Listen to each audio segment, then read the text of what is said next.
Здравейте и добре дошли в поредицата Джобни съвети.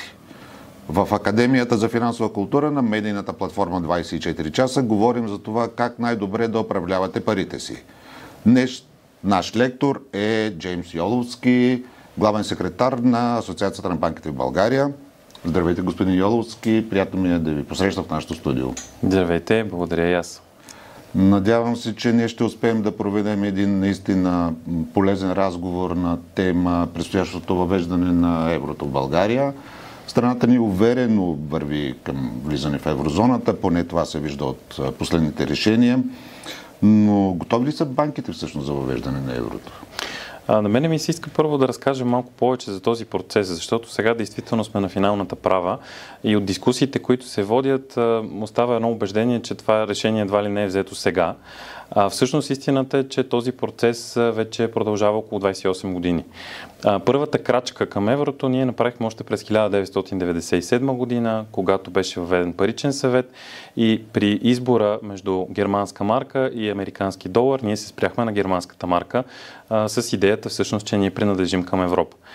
Още през 1999 година ние всъщност фиксирахме курса на лева към еврото и практически станахме една от първите държави в света, които го използват косвено, макар и не за разплащания.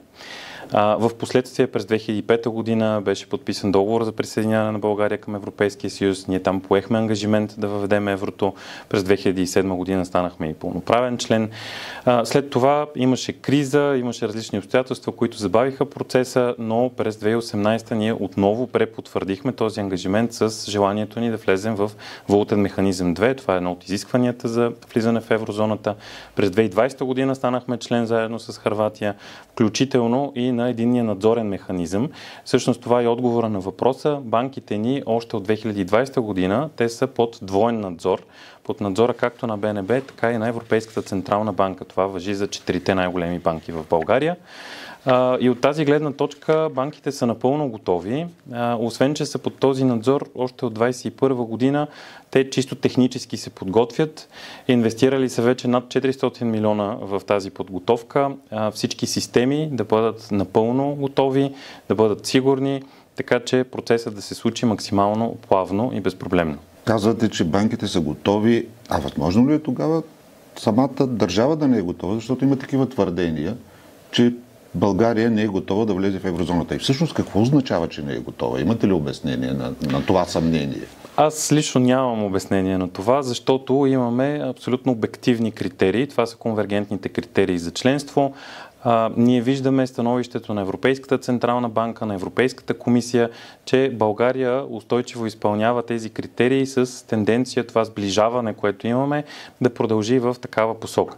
Разбира се, в тези доклади има препоръки, това е напълно нормално, винаги можем да се подобряваме, винаги можем да подобрим положението, в което се намираме, но едната от версиите, които чуваме е, че доходите ни не са достатъчно високи. Аз лично като икономист не виждам връзка между двете неща. Това каква валута национална използваме няма абсолютно никакво отношение с това какви са доходите ни. Напротив, ако погледнем така примера на Хърватия като последна държава, която се присъединява към еврозоната, ще видим, че там доходите за 2 години и половина са нараснали значително, почти с 25%, което означава, че присъединяването към еврозоната всъщност би могло да ни даде една много добра възможност да ускорим още повече този процес на сближаване. Това би се случило благодарение на по-високия кредитен рейтинг, който ще има държавата, благодарение на чуждестранните инвестиции, които очакваме да се увеличат. Това означава повече работни места, означава по-високи доходи. Разбира се, ще видим засилване и в сферата на туризма, което също се наблюдава в Хърватия. Тоест еврозоната по-скоро е една допълнителна възможност, след като вече сме показали устойчивост, да използваме тази възможност, за да максимизираме резултатите си. И може би няма гаранция, че запазвайки лева, това ще ни предпази от някаква икономическа криза, сътресения или различни проблеми? Така е. Всъщност тук много трябва да подчертаем, че левът е фиксиран към еврото. Тоест ние така или иначе зависим от решенията, които се взимат в Европейската централна банка и в еврозоната, и те се пренасят при нас по тези канали. Същевременно виждате, че така събития, свързани с непредвидими развития като военни конфликти, като пандемията и така нататък, те засягат всички. А държавите в еврозоната се доказват като по-устойчиви през тези събития. Имат ли основания притесненията, че влизането в еврозоната ще докара нови задължения за всички нас, включително и поемане на нов дълг от държавата? Това е един друг така мит, който се разпространява, че едва ли не влизането в еврозоната ще доведе до това държавата ни да обеднее и да задлъжнее. Това няма никаква връзка също с националната валута. Това са решения, които правителството взима, когато управлява държавния бюджет. Дали ще се повишава дълга, зависи от това дали ще има дефицити или не, а това дали ще има дефицити или не, зависи от политиката и от нейните цели. Отново, ако погледнем пример на Хърватия, за да говорим с факти, виждаме, че там дълга от почти 90% преди присъединяването към еврозоната, сега в момента е намалял до нива около 60%. Тоест, за много кратък период от време дългът там намалява съществено. Това означава, че при едно управление в такава посока за консолидация на държавен бюджет, за намаление на държавен дълг, влизането в еврозоната предоставя едни много добри условия, защото ще очакваме по-ниски лихвени плащания по дълга, благодарение на по-високия кредитен рейтинг. Ще очакваме също по-силен икономически растеж, който пък позволява този дълг да се стопи като тяло от БВП. Ще има ли задължение България да плаща пък чужди дългове? Защото и това се появи като твърдение в публичното пространство. Това също е един от митовете, които се разпространяват. Няма такива стриктно за разпореждания, няма такива задължения. Има механизми, които биха могли да подпомогнат всяка една държава, включително и България. Тоест, това би дало една допълнителна устойчивост на нашата собствена държава. Но да живеем с идеята, че държава като България с нашата икономика ще изплаща дълговете на чужди държави, към които ние се стремим като стандарт на живот и които са в много по-големи мащаби и икономически развитие, просто нереалистично. Но по принцип би било хубаво, ако може да си го позволим. Разбира се. Губи ли страната ни възможността за самостоятелна парична политика, влизайки в еврозоната? Това също е един така мит, който се разпространява. Истината е, че, както и преди малко казахме, от 1997 година ние сме в условия на паричен съвет.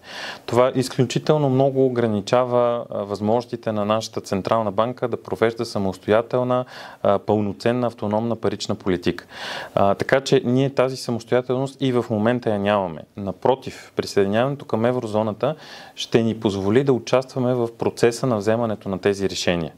Или както преди малко казахме, това, което решава ЕЦБ и това, което се случва в еврозоната, то по един или друг начин се пренася в България, но ние сме само пасивни наблюдатели.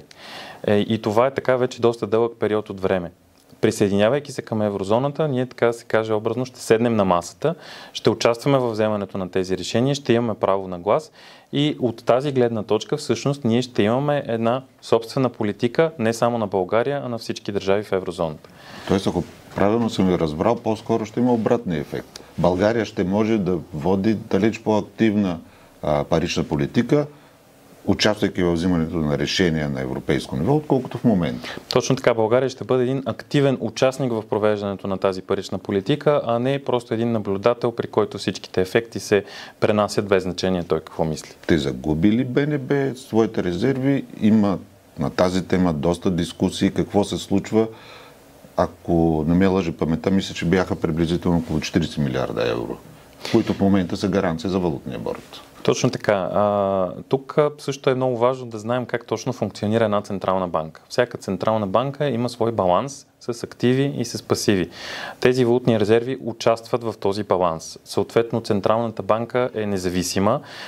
Тя сама управлява тези резерви и ги управлява при стриктни правила, които са уредени в нормативната уредба. Това означава, че тези резерви няма как да бъдат откраднати, както се опитват да се разпространява това твърдение. Напротив, няма как нито с решение на правителството, нито с решение на Народното събрание тези резерви да бъдат отнети от БНБ, да послужат за погасяване на държавния дълг. Това е абсолютно невъзможно, защото противоречи на правото на Европейския съюз и няма как да се случи. Тези резерви си остават собственост на автономната централна банка. Няма как някой да дойде, да ги вземе, да ги похарчи тези пари за каквото реши, включително да кажем за магистрали или каквото и да е било друго, което му хрумне. Абсолютно не. Централната банка е автономна и това, както казахме, би противоречало на правото на Европейския съюз. Води ли до някакъв отказ от национални символи или идентичност с приемането на еврото? Това също е една много интересна дискусия. Разбира се, всеки има собствени възприятия за това, но аз бих призовал хората, които имат задръжки, да погледнат как изглеждат нашите европейски монети. На тях виждаме важни, характерни национални символи, с които сме свикнали, които обичаме. Това са Мадрския конник, това е Свети Иван Рилски, Паисий Хилендарски. Всички тези национални символи ще обикалят всички държави, в които се използва еврото, а те не са само еврозоната. Знаем, че еврото се използва и в други държави. Дори на евроцентовете ще пише стотинки, което означава по един своеобразен начин, че с нашите си български стотинки ние ще можем да плащаме в други държави.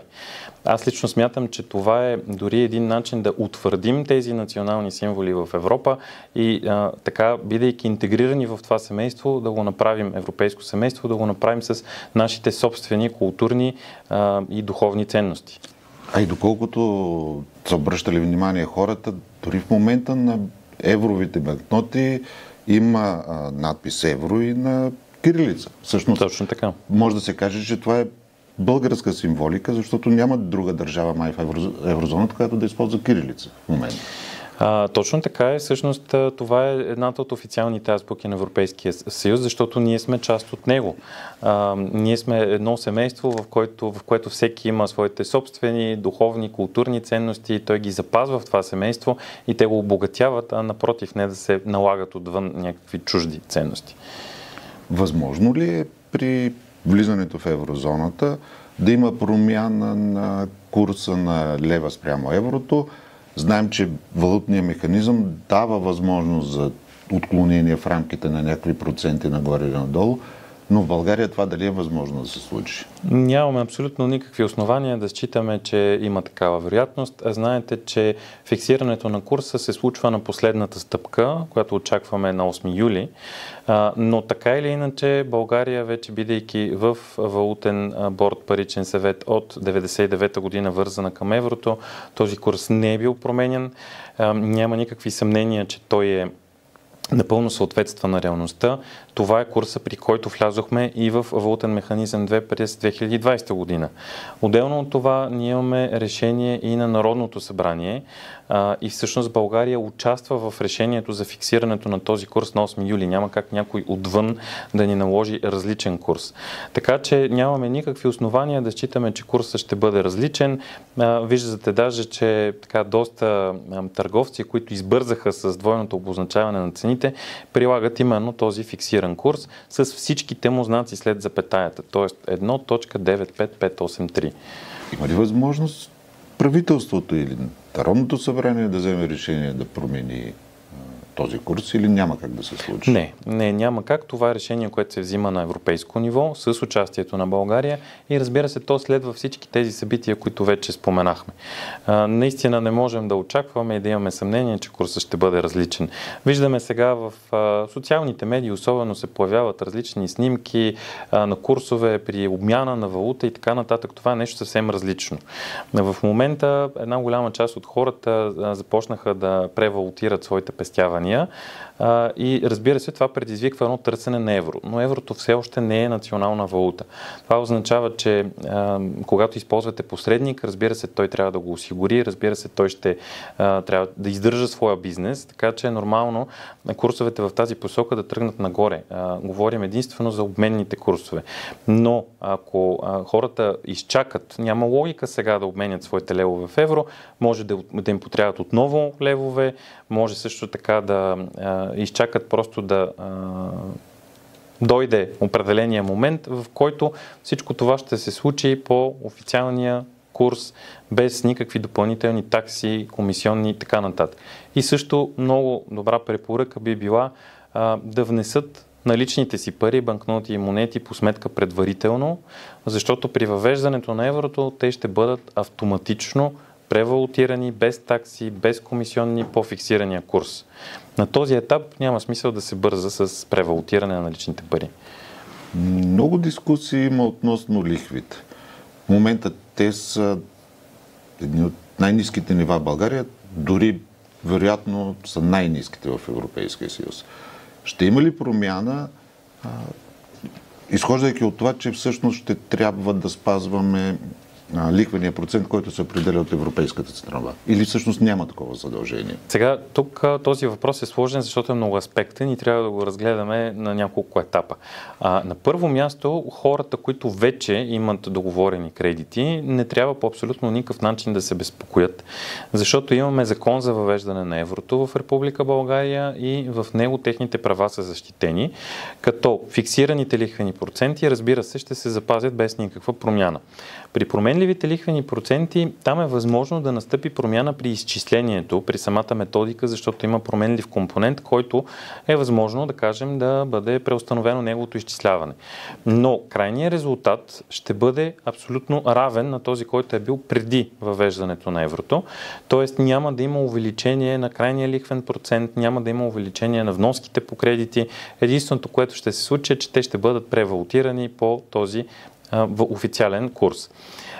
Вече по отношение на новите кредити, разбира се, на първо място трябва да се съобразяваме с условията на пазара. Но това, което виждаме в момента е, че Европейската централна банка води текущо една политика за понижаване на лихвените проценти и евентуалното им задържане след постигането на целите за инфлацията.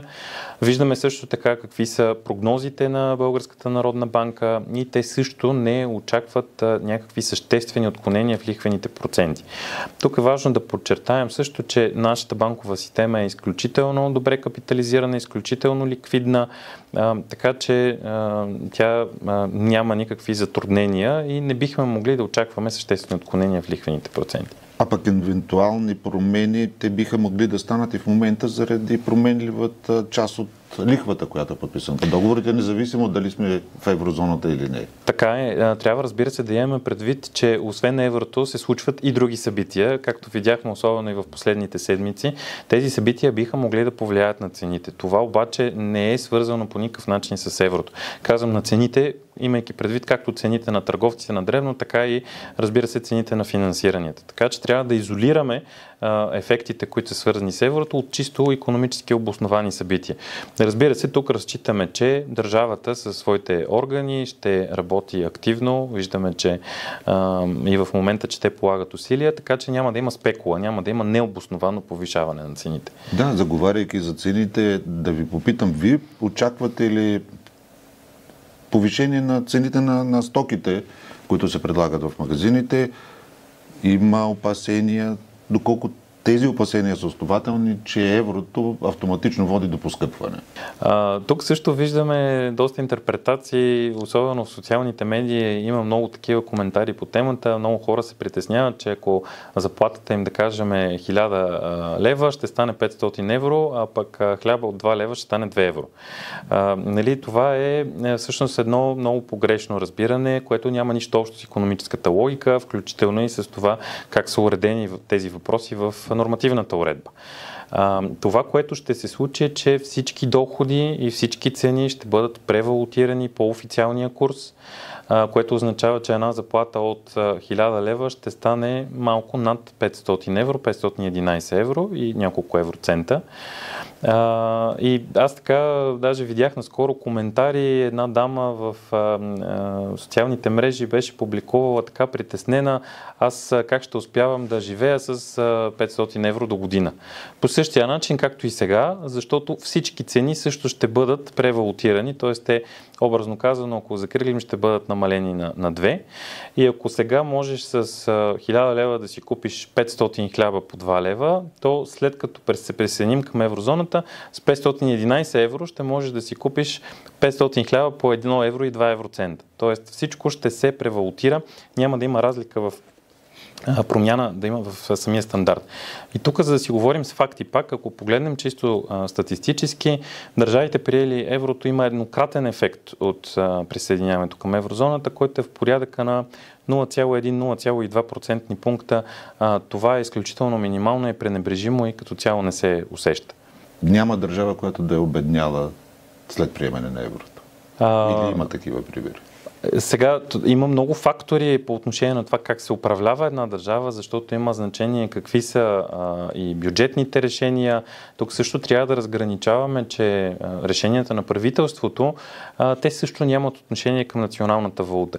Но обедняването е нещо доста абстрактно. Знаете, че така еврозоната наричаме ние клуба на богатите и всъщност това е една посока, в която ние вървим и се опитваме да се присъединим към този клуб, защото вярваме, че нашето място е там. И разбира се, всеки може да изпита временно някакви сътресения, но в това семейство бихме могли още по-активно да си помагаме едни на други. Говори се много, и то не е скоро, за дигитално евро. Всъщност, какво означава дигитално евро? Изчезват парите и се разплащаме само с преводи, пък не виждаме банкноти и монети, или не е така? Сега тук дигиталното евро, понеже е нещо много ново и непознато, също създава много добри условия за спекулации. Истината е, че дигиталното евро все още е относително далеч. Тепърва предстои да видим повече информация от Европейската централна банка, включително чисто технически как се предстои да се осъществява въвеждането на това дигитално евро. Разбира се, вероятно този процес ще се случи преди края на десетилетието, но това няма да стане есента, няма да стане и до година. Дигиталното евро е една алтернатива. То няма да замени на този етап банкнотите и монетите, които ние познаваме, които сме свикнали. Никой няма да задължи хората да работят с дигитално евро. Неговата цел по-скоро е, тъй като се вижда масово една тенденция, особено в другите европейски държави, да се преминава към безналични плащания. Но и в България, ако погледнем, 3/4 от всички преводи са инициирани през дигитални канали. Тоест, виждаме, че като цяло хората все повече банкират през приложения, банкират през интернет банкирането си и те все повече предпочитат такива канали. Това означава, че дигиталното евро по-скоро ще ги улесни и то ще подпомогне конкурентоспособността на европейската икономика в световен мащаб. Това е неговата цел, да сме по-независими, но трябва да кажем, че абсолютно спестяванията на хората са тяхна собственост, частна собственост, това е гарантирано конституционно право, нито има как някой да им ги отнеме необосновано, нито има как някой да ги задължи точно по какъв начин ще бъдат изхарчени, изразходвани. Така че разбирам, че нещо непознато създава условия за спекулации, но нека да не забравяме всъщност базовите права, които имаме и да не се поддаваме на такива твърдения. Не е криптовалута, която днес може да струва 100 хиляди, пък утре да падне на 30 хиляди и да няма регулация как се търгува. Не, практически няма да има никаква разлика между дигиталното евро и физическото евро от гледна точка на банкноти и монети. То също ще бъде гарантирано от Европейската централна банка и във всеки един момент всеки човек ще може да избере как му е по-удобно да плати. Както и в момента може да избере дали да плати, например, с карта или да плати в брой. След като отпадат, надявам се да отпадат опасенията относно дигиталното евро, може ли да се разсеят и опасенията, че при превалутирането ще изчезнат парите на хората? Това също е така един страх, който хората имат. Разбира се, нормално е да има страхове при един нов, непознат процес, но няма абсолютно никакви основания за това. Както казах, от 2021 година започна процеса на подготовка в банките. Системите са минали през една много сериозна подготовка на много етапи. Те са тествани и продължават да бъдат тествани, така че няма абсолютно никакви основания да се притесняваме, че при превалутирането превалутирането нещо ще се случи със средствата, че те ще изчезнат или че ще има грешки или нещо такова. Това е абсолютно необосновано. Хората могат да са спокойни, че техните средства са сигурни. А трябва ли нещо да правят изобщо? Не, нищо не е необходимо да правят. Банките ще свършат всичко вместо тях. Средствата им ще бъдат автоматично превалутирани по официалния курс, без такси, без комисионни. Дори IBAN им няма да се сменя, т.е. не е необходимо да ходят в клон, да откриват нова сметка. Единствено, ако имат и левова и еврова сметка, тогава трябва да преценят, тъй като ще имат 2 еврови на 1 януари, трябва да преценят дали да запазят и двете или да ги обединят, да остане само едната от тях. Това, което по-скоро би ги призовал, както и вече казах, е да внесат наличните си пари предварително. Това ще им спести чакането на гише, ходенето до клон, това е загуба на време. Вероятно ще има и хора, които ще изчакат този момент, така че ще бъде чисто технически по-трудно и по-сложно. Най-лесният вариант е да внесат средствата си сега, а те ще бъдат автоматично превалутирани, когато бъде въведено еврото.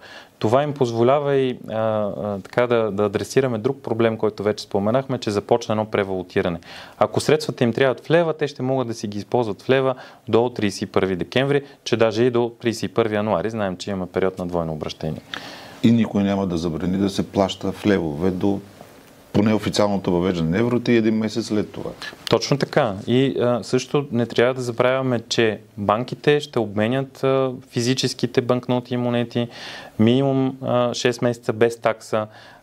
Български пощи ще го правят в клоновете, в населените места, в които няма банкови клонове, а БНБ ще го прави неограничено. Така че няма абсолютно никакви притеснения в тази посока. Накрая за финал на нашия разговор, дали може да обобщим с няколко думи, че няма опасност да обеднеем с еврото, няма да плащаме по-скъпи кредити, няма да загубим спестяванията и парите си и в 2 думи не ни чака апокалипсис. Ще отпразнуваме Нова година и на другия ден ще имаме евро в джоба си вместо левове. Точно така. Всъщност за хората в ежедневието им това е една по-скоро техническа промяна. Вместо да плащат с левове, ще плащат с евро. Вместо да прочитат надписа лева, ще прочитат евро. Евровите банкноти и монети са много добре познати у нас. Това не е нова валута. Така че тази промяна за хората ще бъде по-скоро техническа. Икономически обаче това ни дава едни много добри възможности, една много добра перспектива и това е посока, в която, както казахме, вече 28 години се стремим. И много скоро това се вижда и в други държави. Преди въвеждането на еврото има колебания в обществото, има разединение, но при влизането в еврозоната всичките тези митове окончателно се опровергават. И поради тази причина много бързо и много рязко одобрението към еврото скача, защото хората виждат, че апокалипсис няма, нещата с времето ще вървят във все по-добра посока. Така че, както и вие казахте, всъщност на 1 януари можем да се събудим вече членки на еврозоната, използвайки втората най-силна валута в света, която се използва от над 350 милиона души, като част от едно голямо и силно семейство, в което ни е мястото.